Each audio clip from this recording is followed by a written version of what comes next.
Olá pessoal, bom dia, né? Mais uma vez nós vamos comentar aí a situação da guerra da Ucrânia, a dependência que os países, tanto da Europa quanto da América do Sul, por exemplo, têm dos Estados Unidos, em termos de defesa. Inclusive recebemos muitos equipamentos militares, né, que os Estados Unidos não desejam mais que permaneça nas suas forças, doa para o Brasil. Tem treinamentos, inclusive de selva, né, montanha, juntamente com os militares brasileiros. E a gente vê que essa dependência que o mundo tem dos Estados Unidos, ela não é sadia. E a gente vê isso agora na situação da Ucrânia, né, que tem o Memorando de Budapeste, né, que por mais que os Estados Unidos e a Europa mande equipamentos, né, armamento para a Ucrânia está lutando sozinha com seus soldados. E lógico que se a gente vê o tamanho da potência russa e do exército russo e o tamanho da Ucrânia e do exército ucraniano, a gente vê que a Ucrânia está na desvantagem, ainda que receba todos os equipamentos militares que ela necessita. Ela dificulta os avanços russos, mas não impede. E isso serve de lição para nós brasileiros. Nós que confiamos muito na nossa segurança com relação aos americanos, nós devemos nos afastar disso e nos tornar independentes. O fato é que nós vemos isso, essa insegurança na política americana. Nós vemos que com Donald Trump é um tipo de ação, com o presidente Trump é outro. Nós vemos que o presidente Trump fala em sair da OTAN, fala em não apoiar a Ucrânia, fala em invadir a Groenlândia, fala em causar transtorno para o México, fala em anexar o Canadá.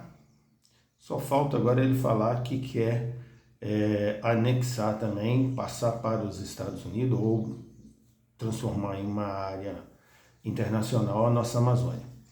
Não podemos confiar a nossa segurança em nenhum outro país. Por isso eu sempre digo, acorda Brasil.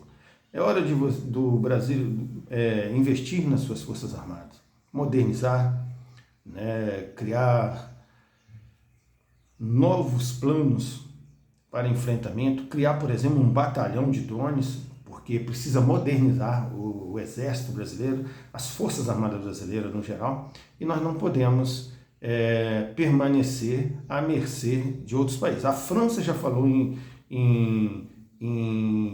anexar, em transformar a Amazônia numa reserva internacional, e outros países mais, né? Nós temos aí agora o problema com a Venezuela, que é o problema do Brasil. O Brasil se voltou rapidamente para os Estados Unidos, né? Então, ou seja, nós não estamos preparados para uma guerra. Precisamos repensar, replanejar, fortalecer nossas forças armadas, deixar esse negócio com medo de golpe, essas coisas assim, e fortalecer nossas forças armadas para a defesa da soberania brasileira. E eu vou comentar agora um artigo, que é um artigo da Al Jazeera, né, onde ele fala o seguinte, que a Ucrânia dá outra mordida na Rússia, enquanto Moscou avança em Donetsk. A Ucrânia também anunciou investimentos significativos em sistemas não tripulados e de longo alcance, onde tem uma vantagem. E aí mostra aqui fotos, né, etc.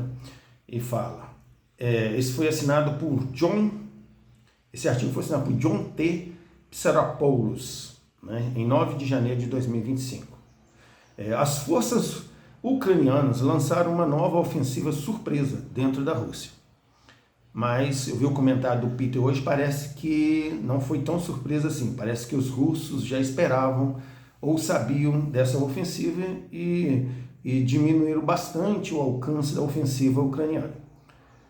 Expandindo sua saliência em Kursk, em direção ao norte e leste, enquanto a contra-invasão de Kiev completou 5 meses esta semana.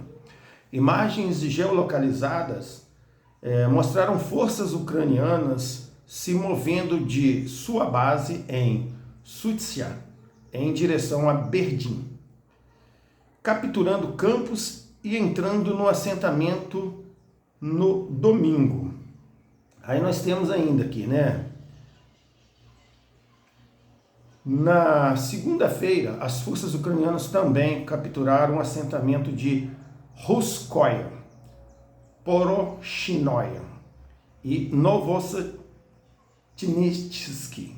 São nomes difíceis, tá? Se a pronúncia não estiver correta, não me torture não, nem me condene não, que realmente são nomes grandes e difíceis.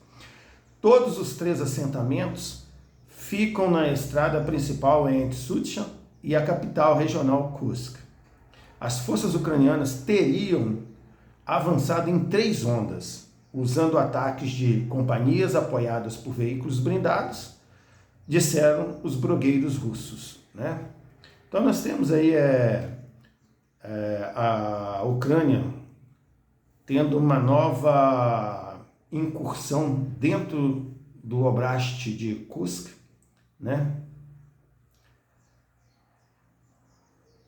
Uma das razões para seu sucesso pareceu ser o uso eficaz da guerra eletrônica. A Ucrânia, logo que começou a sua ofensiva no Oblast de Kursk agora, retomada da segunda ofensiva, ela usou muito equipamentos de guerra eletrônica para impedir que os drones russos, né, pudessem contra-atacar as forças ucranianas. Então, aqui ele fala nessa reportagem que a guerra eletrônica, os equipamentos de guerra eletrônica da Ucrânia foram muito efetivos, impedindo com que os equipamentos russos, né, os UAVs russos, pudessem atacar a infantaria e o exército ucraniano na sua segunda ofensiva. Então, assim, nós vemos aí, e eu volto a dizer, que nós não podemos de forma alguma confiar a segurança dos nossos países a outros países, nem a China, nem a França, nem a Inglaterra, nem os Estados Unidos.